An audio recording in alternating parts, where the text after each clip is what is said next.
Hello friends, మా ఇంట్లో దొండకాయ ఉల్లిపాయ పెట్టి వేయిస్తున్నాం. దీనివల్ల ఎన్నో ఆరోగ్య ప్రయోజనాలు ఉన్నాయి ఫ్రెండ్స్. అందుకే వాళ్ళ దొండకాయ ఉల్లిపాయ పెట్టి వేయిస్తున్నాం. ఇందులో ఫైబర్ ఎక్కువ ఉంది. షుగర్ వ్యాధిగ్రస్తులకి చాలా మంచిది ఇది. దీంట్లో కిడ్నీలో రాళ్ళు అన్నీ పోతాయి కూడా. జ్వరం వచ్చిన వాళ్ళకి పచ్చంగా కూడా దొండకాయ పెడతారు. మీకు తెలుసు కదా, దొండకాయ అంటేనే ఒక పోషకాలకు కానీ. మీరు కూడా దొండకాయలు మంచిగా చేసుకుని ఎలా వచ్చిందో నాకు చెప్పండి. దొండకాయ తింటే ఆరోగ్యంలో చాలా చాలా బ్లడ్ షుగర్ నియంత్రిస్తుంది. రక్తహీనత అంటే హిమోగ్లోబిన్ తక్కువ ఉంటే కనుక 12 లోపు ఉంటే కనుక చాలా డేంజర్ అది. ముఖ్యంగా ఆడవాళ్ళలో ఎక్కువ ఉంటుంది కదా.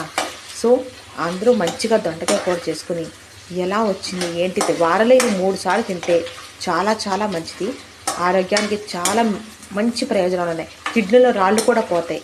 సో మీరందరూ ఈ కూర చేసుకుని ఎలా వచ్చిందో ఈ దొండకాయ నాకు చెప్పండి. అర్థమైనా? మంచి బాణాలలో చక్కని నీళ్లు పెట్టుకుని పొడుగ్గా తరుక్కుని పిల్లలు కూడా ఇష్టంగా తింటారు. పిల్లలు బాక్సుల్లో కానీ ఆఫీసుల్లో కానీ పట్టుకెళ్తే ఎంతో రుచిగా ఆరోగ్యంగా ఉంటుంది. మీరందరూ చేసుకుని ఎలా వచ్చిందో నాకు కామెంట్లో పెట్టండి. అండ్ ప్లీజ్ సబ్స్క్రైబ్ మీ. ఓకేనా friends? Thank you and I'm signing off. By by.